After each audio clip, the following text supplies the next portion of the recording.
laquelle nous allons orienter notre effort de réflexion ce soir. Les esprits ancestraux existent-ils? Ou alors c'est aussi, comme les gens diraient, de la Bible, des fables qui nous proviennent, procèdent de la civilisation orale antique de la négro-afrique. Bon, les esprits ancestraux existent-ils? Vérité ou mensonge? Et les textes de base, c'est ce qu'on a souvent posé comme balise avant tout développement. Ecclésiaste au chapitre 9, il faut donc que les uns les autres enregistrent. Ecclésiaste au chapitre 9, du verset 5 au verset 6. Deutéronome au chapitre 18, verset 11 au verset 12. 1 Samuel 28, 1 Samuel 28, entendant que c'est tout le chapitre. Ésaïe 8, du verset 19 au verset 20. Ésaïe 8, 19, 20. Et revenons quand même à une lignée thématique sous forme de verset. Et là, on prend Ésaïe 8, 19. Je cite: lorsqu'on vous dira, consultez ceux qui évoquent les esprits, répondez, ne faut-il pas que le peuple consulte son Dieu? Ne faut-il pas que le peuple consulte son Dieu? Bonjour, bonsoir, révérend docteur Belébé Diafénan. Bonsoir donc, compadre. Il faut avouer que vous avez encore sorti une thématique hors de commun. Bon, on va voir les ancêtres. Vous aurez des problèmes avec les animistes. Vous aurez des problèmes avec ceux qui sont dans le culte de l'ancestralité en général. Bon, vous aurez des problèmes avec ceux qui disent que il y avait aussi des religions africaines authentiques et qu'avant l'arrivée des Blancs, les Africains avaient déjà leur Dieu. Enfin, je vous lance une série de Donc, préoccupations comme ça qui me viennent comme nous ça. ne sommes pas là Mhm. pour des rivalités ou pour des critiques des pratiques. Mhm. Nous sommes là pour enseigner le point de vue de la Bible. Mhm. Et dans le domaine, que ce soit des ancêtres ou des esprits, je crois qu'il n'y a pas un spécialiste qui dépasse Dieu lui-même. Mhm. Nous n'avons jamais vu un ancêtre qui soit mort. Nous avons entendu des phénomènes. Ça, c'est vrai, il y a toujours des phénomènes. Il y a toujours des gens qui rêvent à leur père qui est décédé. Il y a toujours les cas où on peut entrer en contact avec des esprits. Il y a toujours, même en Europe, il y a le principe du Ouija, il y a le spiritualisme où les gens vont chercher à contracter les morts, les personnes mortes. Et la littérature, disons même mondialement reconnue, dit que les morts sont vivants. Ah ouais. Mais c'est pas ce que la Bible enseigne. Nous sommes ici dans une émission qui s'appelle le point de vue de Dieu, le point de vue de la Bible. Donc, les humains et autres peuvent avoir des expériences. Tout le monde peut avoir des expériences extrasensorielles. Mais rien ne prouve que ces expériences sensorielles sont de Dieu ou rien ne le prouve. Et puis, nous ne sommes pas nous allons expliquer que nous ne sommes pas dans ce qui est bien ou ce qui est mauvais. Nous sommes dans ce qui est meilleur. Meilleur. Voilà. Voilà. Le sujet de ce soir est enraciné dans quelque chose de profondément humain, de profondément africain. L'amour pour nos ancêtres, le respect pour ceux qui sont partis avant nous. Il y a un amour, il y a un respect avec les Normal. Africains. Il y a le désir de maintenir le lien avec certaines racines.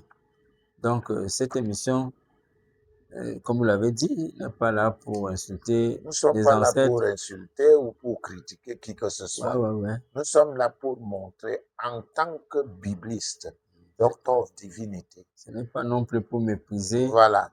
les Notre cultures africaines. responsabilité, c'est de fouiller les Écritures, faire des recherches pour voir si même la Bible elle-même, dès le départ, si le phénomène mort n'est pas biaisé.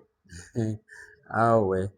Alors, est-ce que nos grands-parents, nos parents nous ont transmis quelque chose, des enseignements qui ne seraient Moi, pas... j'ai vu, étant enfant, j'ai vu et entendu, j'ai assisté, étant enfant, à des rituels qu'on appelait chez nous les petits babis. C'était des rituels où tout un village s'assemblait autour des patriarches pour convoquer la paix ou bien la guérison de quelqu'un ou bien ôter une malédiction. Nous avons entendu les voix des ancêtres dans les forêts. Oh.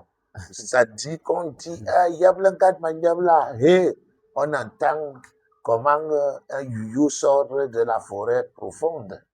Ah, et il est démontré que ce youyou n'est pas d'un être humain. Donc, nous avons vu des gens chez nous parler sans micro. Quelqu'un qui parle ici, vous l'entendez à Kondagui. Ça alors. Ben, nous avons entendu, nous avons vu dans nos tribus des gens qui avaient la capacité pendant les messings, hein, les messings, de singer des animaux, d'avoir des techniques, même dans nos pratiques de guerre. Nous avons vu ça régulièrement. Ah bon, vous avez fait Voilà. beaucoup d'études là sur les pratiques de guerre, hein, Pratiques en de guerre. anthropologie. Ah, voilà. Nous avons vu vraiment, c'est... Nous savons il y a de la Oui, puissance. oui, oui, oui. Mais si par extraordinaire on utilisait ces paradigmes africains, l'épistémologie africaine, si on les utilisait dans des écoles militaires, je pense que beaucoup de choses se pratiqueraient. J'ai vu certains militaires tchadiens pratiquer certaines choses, tracer le couteau, un couteau bien tranchant autour du cou, ne pas avoir la tête coupée. Hein, donc, vous Dans voyez. tous les cas, vous allez nous expliquer, au fur et à mesure que l'émission va prendre de l'âge, de quoi elle retourne exactement. Alors, nous disons que cette émission est là pour poser une principale question, la question qui vous donne, qui donne d'ailleurs le titre, cette émission de ce soir. Les esprits ancestraux, vérité ou mensonge? Les esprits ancestraux, vérité ou mensongère? Moi, je peux déjà répondre, hein, puisque vous avez évoqué certaines anecdotes. Ça veut dire qu'il y a un peu d'existence véritable quand on parle des esprits Les ancestraux. phénomènes extrasensoriaux Ouais, ouais. existent. Maintenant, il faut les... Maintenant, il faut les Oui, catégoriser, oui. il faut les canaliser. Est-ce l'authentique Ouais, ouais. ou alors la contrefaçon? Parce que... Quand on dit une contrefaçon, ça ne veut pas dire que ça n'existe pas. Ouais, ouais. Ça veut dire, est-ce l'utilisation positive des forces ou bien une manipulation des forces, Nous ne parlons pas ici de religion, Ouais, ouais. c'est-à-dire vu anthropologiquement comme un fait social où les gens inventent des pratiques pour gérer la société. Nous parlons ici du spirituel, où les entités spirituelles entrent en jeu. Et beaucoup de chefferies ont des phénomènes. Ah, Il y a ouais. des gens puissants qui sont capables de vous jeter le sort, c'est-à-dire d'utiliser une entité spirituelle qui contrôle votre vie ou qui détruit votre vie. Ça, c'est, nous ne nions pas ça. Mais c'est authentique, c'est-à-dire de Dieu ou de la contrefaçon ou de l'autre, puisqu'il existe, il est démontré dans la Bible. Nous parlons de théologie systématique. Nous ne parlons pas des apologétistes qui parlent d'un Dieu qui est le Père, le Fils et le Saint-Esprit et dont le mal, qui est l'auteur du bien et du mal. Nous disons qu'il y a un Dieu qui fait du bien et il y a un autre qui est là, dont les verbes, les caractéristiques, c'est dérober, égorger et détruire. Pour eux, il y a un seul Dieu qui est le Père, le Fils et le Saint-Esprit. Pour nous, il y a deux dieux. Le vrai, qui est le créateur des cieux et de la terre, et le faux, qui détruit le monde. Le vrai avec grand D, le faux avec petit d. Voilà Enfin, celui-là. Et même Jésus-Christ le démontre, il démontre dans la parole de Dieu qu'il y a deux entités spirituelles qui gèrent le monde. Donc, c'est une émission biblique fondée sur les Saintes Écritures. Donc, ce que vous allez entendre ce soir, chers auditeurs, vient de la parole de Dieu, pas de la culture occidentale, Voilà, pas de la méfiance envers l'Afrique, mais de l'amour de Dieu pour vous et pour vos générations futures. Alors, révérend Dr Belibé Diafénan, comprendre le culte ancestral avec compassion, mais on ne met pas les organes, hein, comme le diraient les Camerounais. Il faut faire une lecture froide de la situation. voilà. Donc, pourquoi le culte ancestral est si profondément ancré dans la vie africaine? Parce qu'il faut dire que régulièrement, tous les week-ends, pour ceux qui sont à l'ouest, ils vont rendre hommage. On parle du culte des ancêtres ou de l'ancestralité à travers le respect des cultes. Bon, on n'est pas là pour valider ou invalider, mais on est là pour dire ce que la parole pense de toutes ces pratiques-là. Mais donc, Padre, avant que la Bible ne vienne en Afrique, Ouais, ouais. les Africains avaient leurs pratiques. Ah, ouais, Ils ouais. croyaient en leur Dieu. Ouais, ouais. Ils avaient des divinités auxquelles ils vouaient des cultes. C'est pas l'Occident qui nous enseigne Dieu. Ouais, ouais. Mais la Bible a la prétention de nous enseigner le vrai Dieu. Parce qu'il dit que Jésus-Christ est venu pour enseigner, pour faire connaître le vrai Dieu aux hommes. Et quand on dit le vrai Dieu, ça veut dire qu'il y a des divinités qui sont appelées Dieu. Ouais, ouais. Même la Bible les reconnaît. Et chaque peuple de la terre a ses divinités. Et tout au long de la parole de Dieu, il me semble, pas qu'il me semble, les non-juifs ont toujours été des personnages hostiles que Dieu ne prenait pas en considération. Vous allez voir dans un livre comme Deutéronome où Dieu interdit aux Israélites, c'est-à-dire ceux qu'il a cooptés à travers l'engagement de leur père, de ne pas traiter avec les païens. Hein? On parlerait même même Jésus-Christ, même, je peux montrer ça. Au début de son ministère, il est clair là-dessus.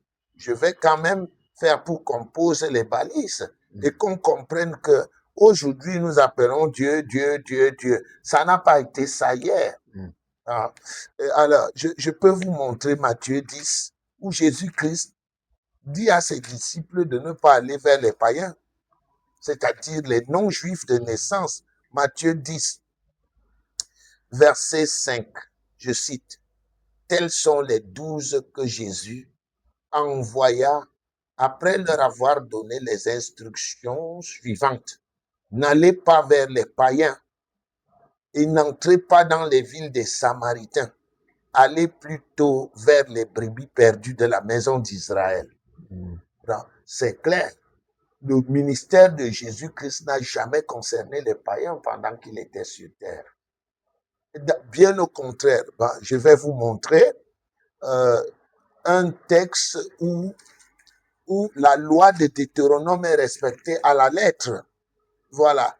Nous sommes en Matthieu chapitre 15 et au verset 22, je dis, « Et voici une femme cananéenne qui venait de ces contrées lui cria, « Aie pitié de moi, Seigneur, fils de David.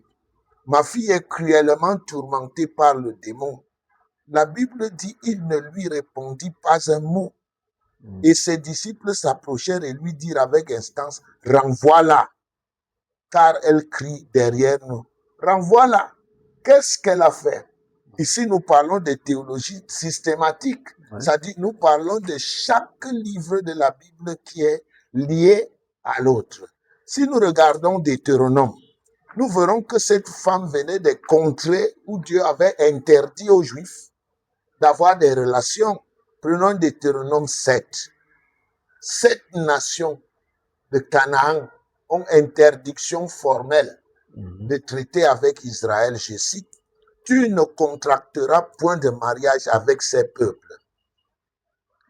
Tu ne donneras point tes filles à leurs filles et tu ne prendras point leurs filles pour tes fils, car il détournerait de moi les, il détournerait de moi les fils tes fils qui serviraient notre Dieu, et la colère de l'Éternel s'enflammerait contre vous. Il te détruirait promptement. Voici au contraire comment vous agirez à leur égard. Vous renverserez leur autel. Ils avaient des dieux, tout comme nous, nos ancêtres. Vous briserez leurs statues, vous abattrez leurs idoles, et vous brûlerez au feu leurs images taillées, car tu es un peuple saint pour l'Éternel ton Dieu. L'Éternel ton Dieu t'a choisi pour que tu sois un peuple qui lui appartient entre tous les peuples qui sont sur la face de la terre. Donc, à cette époque, il n'y a qu'une seule nation, un seul qui était la propriété de Dieu, c'est Israël. Et il y a des stipulations restrictives qui sont données à Israël de ne pas traiter avec les païens. Le verset 7 dit, ce n'est point parce que vous surpassez en nombre tous les peuples que l'Éternel s'est attaché à vous et qu'il vous a choisi, car vous êtes le moindre de tous les peuples, mais parce que l'Éternel vous aime, parce qu'il a voulu tenir le serment qu'il avait fait à vos pères. Leur père, Abraham, Jacob, Isaac, tous leurs Des pères. bénédictions, non, Donc, des générations. vous voyez donc que dans tout l'Ancien Testament, les païens n'héritent que la malédiction. Tous, ils ont interdiction formelle de fonctionner avec les Juifs. Et la réaction de Jésus-Christ qui est venu accomplir la loi, elle est claire. En Matthieu 15, elle vient, la cananéenne. Elle vient d'où? Canaan. Elle fait partie de ces peuples qui ne doivent pas traiter avec Israël. Elle vient chercher de l'aide auprès de Jésus-Christ. Et Jésus est contraint de respecter la loi puisqu'il est venu accomplir la loi. Nonobstant sa miséricorde à lui, il sera convaincu par la témérité de la femme. Je continue. Ma fille est cruellement tourmentée par le démon. Il ne lui répondit pas un mot. Et ses disciples s'approchèrent et lui dirent avec instance, renvoie-la car elle crie derrière nous. Il répondit, je n'ai été envoyé qu'aux brebis perdues de la maison d'Israël.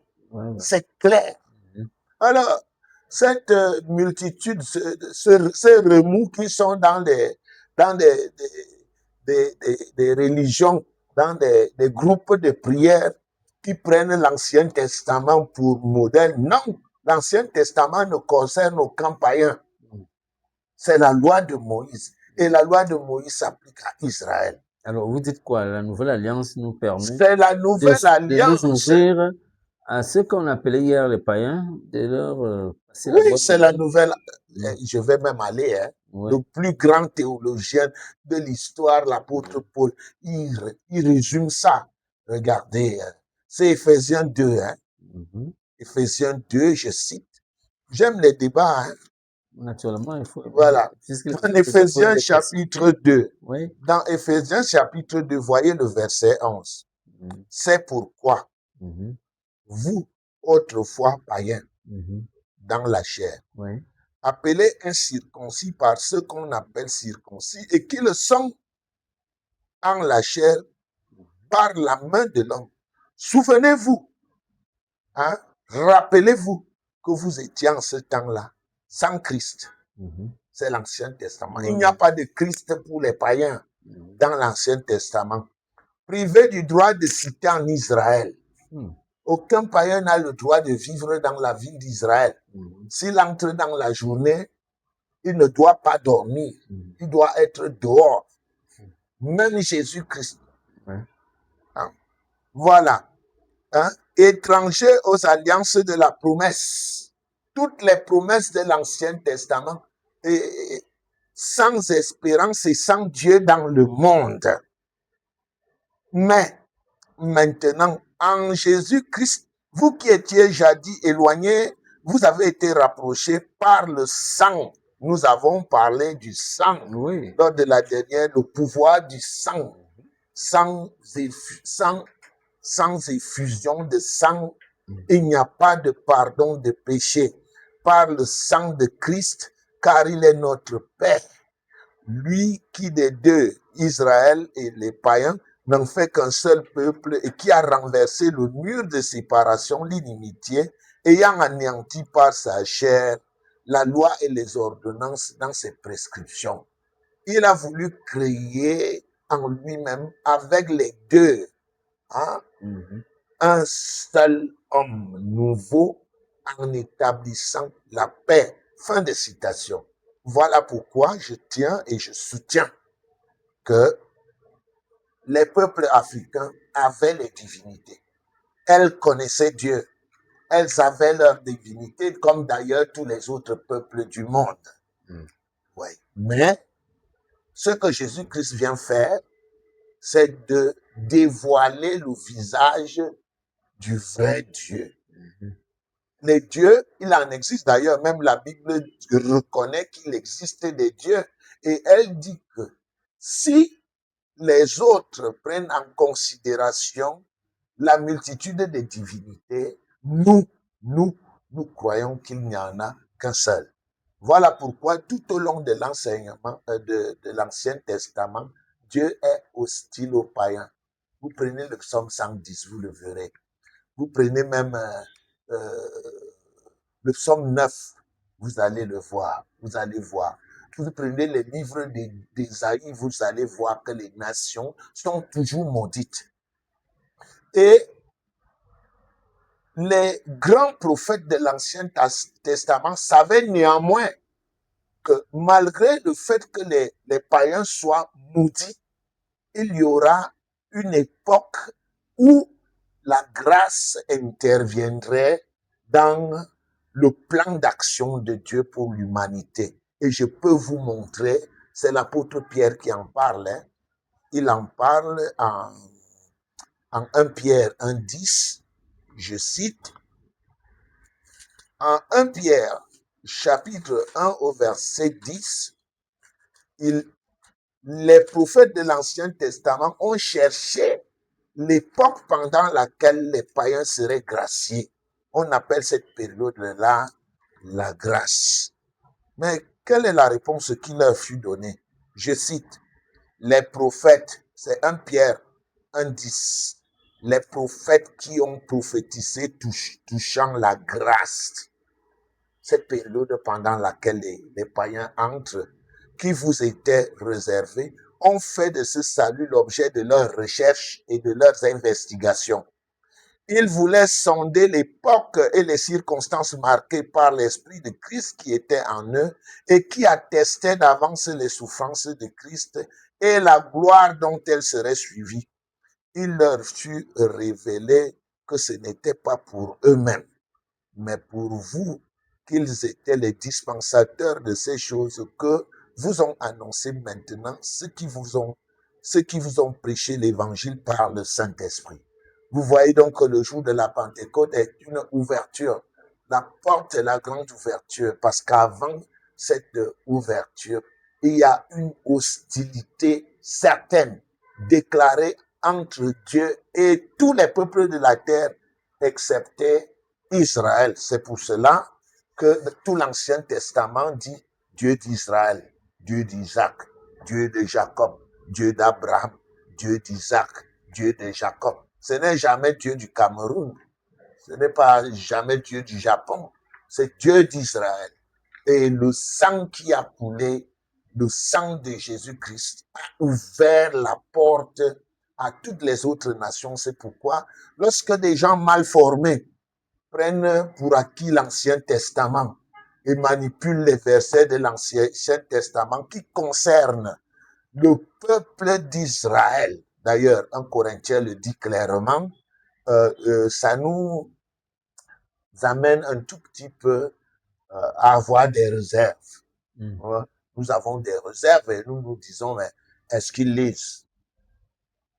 Il faudra bien que les auditrices et les auditeurs lisent. Et c'est la raison pour laquelle l'existence de l'émission, le point de vue de Dieu, pour permettre à ces hommes qui sont des férus de la chose biblique de débattre, de se remettre en cause et de comprendre que ce n'est pas un objet facile à manipuler. C'est un document qui a 1500 ans. C'est d'empirisme, c'est-à-dire de l'expérience du monde, écrit par plus de 40 auteurs.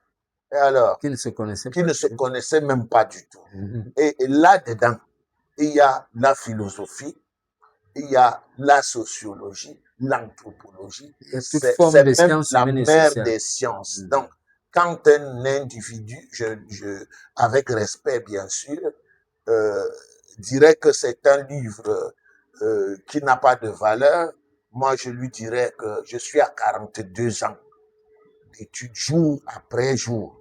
Je ne suis certes pas une référence académique de ce document, mais après 42 ans jour pour jour et des heures d'études, parfois de 10 heures par jour, il faut bien qu'on respecte le livre. Et il faut qu'on respecte ce livre. Et qu'est-ce que ce livre dit aujourd'hui au sujet de notre thématique, hein, les esprits ancestraux, vérité ou mensonge? Alors, nous avons commencé à dire en premier lieu que on pouvait aider ceux qui veulent comprendre l'ancestralité en leur disant que ces pratiques que vous n'avez pas compris toujours pourquoi ces pratiques répondent à un besoin réel. Bref, c'est peu pour dire que bon, dans tous les cas, ces pratiques-là répondent toujours à un besoin. Si ces pratiques existent, c'est parce que quelque part, il y a un besoin. Oui, donc compadre. Mhm. Moi, je dirais même que il faudrait des prérequis Oui, pour rentrer dans cette étude. oui. Les prérequis seraient bibliquement, Mhm. les morts sont-ils vivants? C'est la question qu'il faut se poser. Parce que l'ancestralité réside sur la survie Ouais. après la mort. Alors, Birago Diop, un écrivain, Birago Diop, dit que les morts ne sont pas morts. Birago Diop, Oui, c'est un écrivain. c'est Il n'a littéraire. jamais été spécialiste du spirituel. Bon, lui, C'est un littéraire. heureusement, il est en compétition avec les versets bibliques. De toute façon, on le cite partout. Non, on peut le Birago Diop. citer. C'est une référence Mhm. dans le monde de la littérature. Mais il n'est pas une référence spirituelle. On n'apprend pas les démons à l'université. Mhm. On n'apprend pas les esprits en faculté de lettres.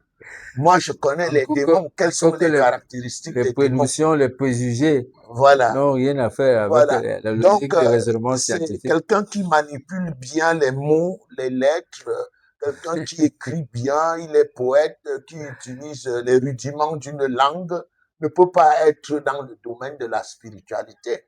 Parce que spiritualité veut dire traiter avec le ciel. Vous voyez, il est dit Dieu au commencement créa les cieux et la terre. Et il dit, et la terre était informe et vide. Et quelques années, quelques encablures plus loin, il commence à parler du ciel. Donc, généralement, l'être humain s'intéresse à la terre. Ouais, ouais. Parce qu'il est terre, Les choses du monde, les choses de la de terre. la terre. Bon, maintenant, le ciel, c'est toute une autre chose. D'ailleurs, Jésus-Christ le dit à Nicodème, quelqu'un qui est venu le voir la nuit, il lui dit, Nicodème, tu es docteur d'Israël et tu ne connais pas les choses physiques, du monde physique. Quand je te parlerai de celles du monde spirituel, les comprendrais-tu? C'est pour ça que quand Jésus fut mort, crucifié, il est venu se rattraper hein, en l'enlevant de la croix pour aller le laisser là où il devait être. Une autre Voilà, façon de se, voilà. de se Vous voyez rattraper. donc compadre, qu'une chose, c'est une étude de la terre, Oui, c'est de manipuler la sociologie, c'est de manipuler la mathématique, la poésie. c'est la poésie, c'est bien, Mm. les sciences dures, Les c'est morts ne bien, sont pas morts. mais une autre chose, c'est de se trouver à la limite de ce monde et commencer à traiter avec des entités invisibles. Une deuxième raison pour laquelle les gens vont vers ce culte d'ancestralité, vous l'avez souligné là, au fur et à mesure que vous parlez tout à l'heure, révérence, c'est le besoin de protection dans un monde perçu comme rempli de dangers visibles et invisibles. L'idée d'avoir des gardiens puissants, des ancêtres qui connaissent intimement la famille et qui veulent son bien. On répond a un besoin réel de sécurité. Donc, il y a aussi quand même Oui, que... vous savez que l'ancestralité ne peut être qualifiée d'ancêtre que quelqu'un qui a vécu, qui a eu une vie pleine, il s'est illustré par Oui. une force morale, même une force physique, et il a la capacité d'intervenir dans l'au-delà pour résoudre les problèmes des siens. Vous allez voir, par exemple, nous, lorsque quelqu'un ouvre la bière, il, il jette d'abord des Petite gouttes au goutte, sol en disant que il donne à boire aux ceci ancêtres. est les ancêtres. Mhm. Est-ce que les ancêtres du Enfin, Cameroun sont à Paris? encore que Ça, ce sont les habitudes. Moi, je dis la les culture. ancêtres du Cameroun, tous étaient aussi des bons, Moi, je dis entre guillemets, des bons yoleurs, hein. c'est la Je ne sais pas culture. pourquoi on leur donnerait Vous encore. ne voyez quelqu'un dans On un leur milieu. laisser. Moi, j'étudiais en Italie avec des Congolais et nous étions tous des Africains à cette époque-là. D'ailleurs, à cette époque-là, il y avait 3 groupes dans l'université pour étrangers. Il y avait les Noirs d'un côté et dans un coin. Il y avait les Européens, Allemands, Italiens, Français ou dans un autre coin. Et dans l'autre coin, il y avait des Noirs, des Africains. Et quand on entrait au bar de l'université, Piazza Forte Galenza, Piazza Forte Braccio, quand on y entrait, au sous-sol, au bar, c'est la première chose qui vous marquait. Vous rencontriez, vous voyez au bar 3 groupes distincts. D'un côté, vous voyez des Africains et d'un autre côté. Mais alors, quand nous buvions, vous voyez quelqu'un qui achète sa bière, il jette d'abord des gouttes au sol, il dit pour nos ancêtres, mais ça, ce sont les manières et coutumes. Est-ce que ses ancêtres sont venus avec lui en Italie? Tout à l'heure, d'ailleurs, je vous posais des questions pour savoir sur quelle base, sur quels critères on devient, est-ce que tous les mots deviennent des ancêtres et sur, bon, Non, l'ancestralité est qui une passe sélection. l'examen là avec succès pour être ancêtre? Non, l'ancestralité en anthropologie est une sélection. On ne devient pas ancêtre Et qui qui est veut. qualifié pour être membre du jury dans cette sélection? Parce qu'en fait, tout le monde, moi j'ai vu hein, des Mais, grands sorciers hein, taxés après mort non, mais c'est la d'ancêtres. régulation sociale, hein, Aïe, aïe, aïe, donc on c'est parlerait. compliqué. C'est Hein. la régulation Enfin, ceci sociale. bien si. Et certains sortent même des versets bibliques de leur texte disant que ce que les hommes décideront en foule, en groupe, sera tout aussi bien apprécié et On prend le verset, on le sort de son contexte. voilà, il est sorti de son contexte. Le contexte ici, c'est des problèmes que les frères peuvent avoir. Mais on le sort, on en fait une généralité et on croit que on est avec Dieu. Alors, en troisième position, parmi ce qui est communément admis dans l'imaginaire collectif, c'est que on a un besoin d'identité ou d'identification ou d'appartenance. Les ancêtres sont la source de l'identité familiale parce que si on est loin d'eux, c'est comme si on n'était plus dans la tradition, dans les traditions. Hein, Vous voyez que vous c'est un peu... portez le nom.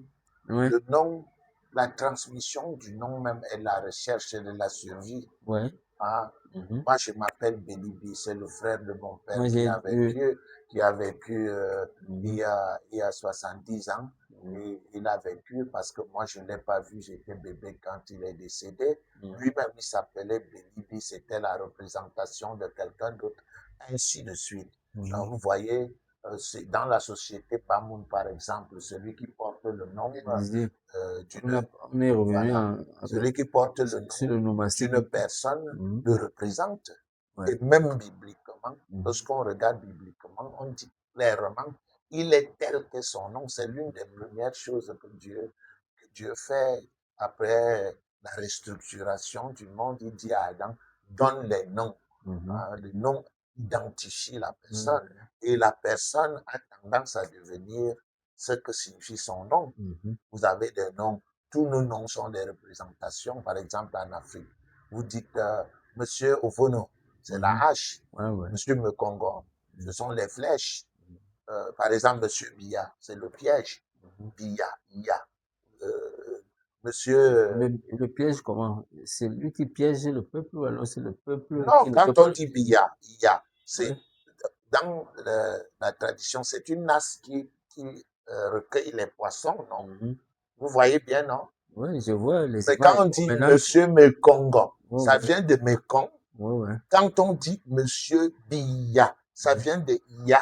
mhm, Iya, Iya, c'est une nasse dans laquelle mhm. on recueille le poisson Donc, les dans Camerounais le sont les fleuve. poissons pour le Dans- président Biya. Piéger les non, Camerounais? moi je dis pas ça, je suis Ah, ok, anthropologue. d'accord. Et là, je suis en train de Mhm, rentrer dans l'importance du nom.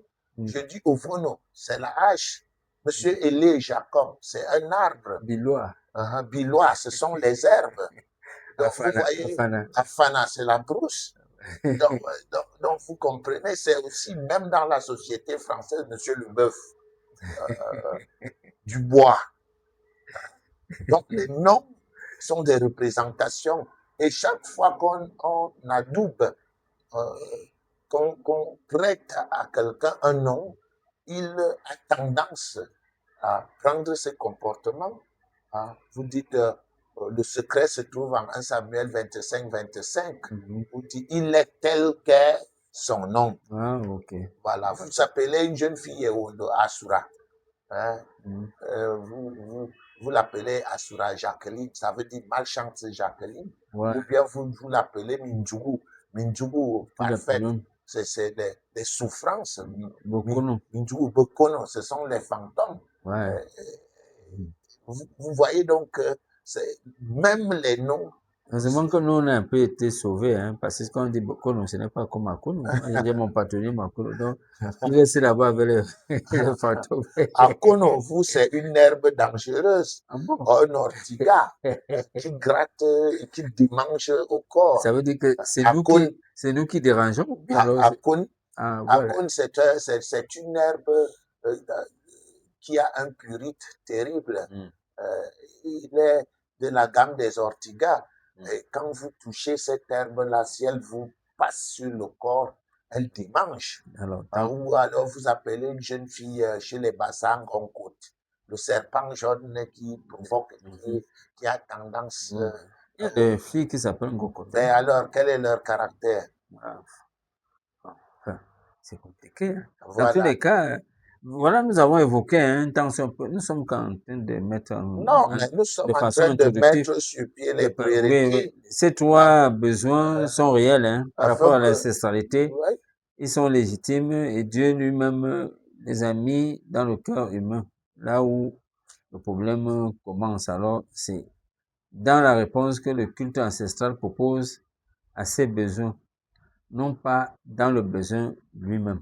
voilà. Donc, le culte ancestral répond à des vrais besoins, continuité, protection, identité. Ce Ça, qu'on c'est appelle vu anthropologiquement. Hein. anthropologiquement. Bon, maintenant, alors, Maintenant, sur le plan ce sont les réponses spirituel, apportées à ces besoins qui sont erronés. Et Dieu lui-même a prévu des réponses meilleures à chacun de ces besoins. Alors, qu'est-ce qu'on dit donc? Ce que la Bible dit directement de ce culte de l'ancestralité.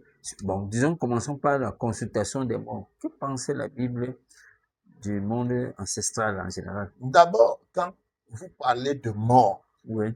dans la Bible, c'est tranché dès le départ. Mhm. Dans les cosmogonies, Mhm. c'est-à-dire les origines du monde, Ouais. telles que la Bible la montre, euh, Adam, dans l'administration du paradis, c'est-à-dire dans le gouvernement du paradis, il est face à une loi. Mhm. Et cette loi est une loi, elle doit être morale. Ouais. Parce qu'on lui dit, tu pourras manger librement de tous les arbres du jardin. Mhm. Mais de l'arbre de la connaissance du bien et du mal, tu n'en mangeras point. Mhm. Le jour où tu en mangeras, tu mourras. Il faut donc d'abord que nous déterminions si le mot tu mourras est une sanction positive ou négative. Mhm. Quand Dieu dit à Adam, tu mourras, est-ce qu'il lui dit, tu viendras au ciel? Absolument pas. C'est une sanction. Et la Bible le démontre en 1 Corinthiens 15, Sauf qu'Adam a 26. vécu des centaines d'années après. Oui, ça rentre dans la pneumatologie, la théologie pneumatologie qui rentre dans l'esprit de Dieu. Hein? Imago Dei, l'image de Dieu dans l'homme. Moi, j'avais fait des études sur l'imagologie. Voilà, l'image de Dieu dans l'homme. Si on rentre dans cette image de Dieu dans l'homme, on va voir clairement ce que Jésus-Christ dit. Ah ouais. Il dit en Jean chapitre 4 au verset 24, il dit, Dieu est esprit et il faut que ceux qui l'adorent en esprit. Donc, morphologiquement, morphé. Si on s'approchait de Dieu et on lui posait la question, Monsieur Dieu, vous êtes, quelle est votre représentation? Vous ressemblez à quoi? Il vous dira, je suis esprit, parce que son fils dit qu'il est esprit. Alors, si on dit que Dieu créa l'homme à son image, ça, il y a un quiproquo. Ça veut dire que le philosophe lui-même a commis des erreurs. Parce que il n'a vu que un seul verbe, créer. Hein? Dieu créa l'homme. Et il n'a pas cherché à connaître les autres verbes. Or, dans le livre d'Ésaïe, Ésaïe 43, au verset 7, dans la mécanique de l'homme, Ésaïe parle de tout ce qui s'appelle de mon nom, que j'ai créé, que j'ai formé, que j'ai fait. Donc, il s'agit de 3 parties distinctes que 1 Thessaloniciens 5, 21, 23 définit clairement le corps, l'âme et l'esprit. Et si l'on tient en mathématicien, si l'on tient un diagramme de Venn, disons une application relationnelle entre un ensemble des verbes et un ensemble des formes, on va se retrouver avec un corps qui est formé, une âme qui est faite et un esprit qui est créé. Alors, lorsque Thomas d'Aquin se lève et Dieu créa l'homme à son image, ce n'est pas l'homme entier, l'entièreté de l'homme, le corps, l'âme. Non, la partie qui ressemble à Dieu dans l'homme, c'est l'esprit. Et d'ailleurs, Jésus-Christ le dit même clairement en Jean 3,6, ce qui est né de la chair est chair, ce qui est né de l'esprit avec E majuscule est esprit. Voilà. MTN, la maison, n'est pas MTN, la puce. Orange, la maison, n'est pas Orange, la puce. Et cette distinction a amené beaucoup d'erreurs dans la théologie apologétiste parce que ils ont confondu Dieu avec son don. Le don de Dieu s'appelle esprit et Dieu lui-même est esprit. Ça veut donc dire que quand on dit à Adam, si tu fais ci, tu mourras. Tu mourras. C'est son esprit qui meurt. Ce n'est pas dit physiquement, explicitement. Mais lorsqu'on étudie le nombre de jours d'Adam, on voit que Adam a vécu plus que tous les Camerounais. Oui, on voit que Adam, lui, il est mort à 930 ans. Mais lui, il ressemblait à Dieu. Mais regarde le fils d'Adam. Voyons si le fils d'Adam ressemble à Dieu. Genèse 5, verset 1.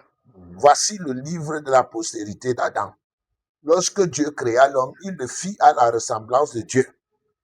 Il créa l'homme et la femme. Il les bénit et il les appela du nom d'homme lorsqu'ils furent créés. Mais regardez, Adam, âgé de 130 ans, engendra un fils à sa ressemblance, selon son image. C'est-à-dire son mauvais esprit qu'il avait, non, il a transmis à son Adam ressemblait à Dieu. Le fils d'Adam ne ressemble pas à Dieu, il ressemble à Adam. Ça, ce qui est clair, c'est que l'esprit est parti. L'Esprit de Dieu était parti. Est parti. Et que l'homme est resté corps et âme. Mm. Et les êtres humains confondent le psychisme avec la pneumatologie. Le psychisme, c'est votre intelligence, votre capacité de réfléchir. Ah. Mais lorsque, et ça s'appelle roi, chez les juifs, ça s'appelle psuké. Psuké, duquel mot psychique. Psuké, duquel mot psychique. Mais maintenant, et je peux vous montrer, Jésus-Christ démontre qu'il y a des hommes qui n'ont pas l'esprit. Donc, dans l'Ancien Testament, on dit, le jour où tu mangeras, tu mourras. La mort, Adam l'a vécu le jour où il a mangé. Il est mort spirituellement. Il n'avait plus aucun contact avec l'Esprit de Dieu. Tout comme lorsque vous n'avez pas la puce MTN, vous ne pouvez pas communiquer avec MTN. Et 930 ans plus tard, lorsque son sang a été souillé, Adam est mort physiquement. Voilà, c'est un peu l'exemple. Donc on parle de la double mort. Double mort. Mais ils nous ont donné symboliquement de mourir. Parce que la fibre optique hier, avant le match de Lyon, avait disparu. Bon, je crois que si on faisait Voilà, ça c'est un exemple vous clair. voulez parler par WhatsApp, voilà, c'était pas évident. Vous comprenez Parce qu'on donc concentrait toutes les... il y a eu des erreurs théologiques dans une certaine époque, tout simplement parce que les gens ne se sont pas mis dans des laboratoires de recherche pour étudier mot à mot ce qui leur a été présenté. On reviendra donc prochainement sur ces différents mensonges qui animent l'esprit humain, les mensonges liés à ce qu'on a fait croire ou comprendre aux gens sur l'ancestralité, ce qu'elle est, ce qu'elle est l'ancestralité, ce que le culte ancestral est aussi, ou ce qu'il n'est pas. Nous reviendrons dessus. Et est-ce que c'est des mensonges? Est-ce que c'est des vérités? Les ancêtres reviennent-ils souvent? Non, mais selon la Bible, selon l'humanité, ils sont vivants, les morts sont vivants. Donc, vous voyez que c'est un peu le multiculturalisme. Bon, on verra donc avec Dieu ce qu'il dit. Bon, tant pis s'il dit le contraire de ce que monsieur, madame, tout le monde le dit. Voilà, donc c'est justement ça. Nous, on s'est abrité derrière sorte de paraclet disant que non, c'est la parole de Dieu. Donc, il ne faut pas que les gens sortent de goudin pour me dire pourquoi vous avez dit ça. Non, les prérequis sont nécessaires dans ce genre de débat. Les prérequis sont nécessaires. Voilà, donc, nous restons avec la question à laquelle nos auditeurs devraient répondre. Tu mourras, que Dieu adresse à Adam.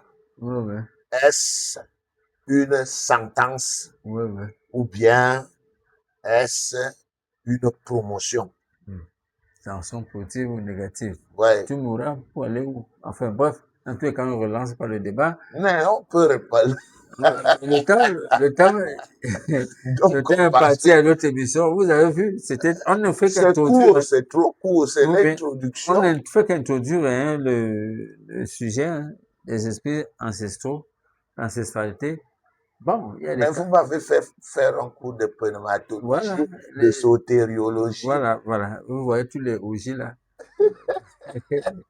On va les convoquer. Bon, ce serait bien aussi. Même d'anthropologie. L'anthropologie du nom. Voilà. Il y a eu la sociologie, l'ethnologie et tout la psychologie même. Voilà. Alors, Élysière, on reprend le numéro, on quitte rapidement pour laisser les auditeurs. Merci donc, compadre, pour tous ceux qui voudraient séparer l'erreur de la vérité. Ils voudront bien nous contacter au 677 300 900. Voilà. Vous pouvez appeler, vous pouvez faire un message au WhatsApp parce que le numéro est WhatsApp. Voilà. Vous pouvez rentrer notre page Facebook, Université de la vie-IRECD-UDV.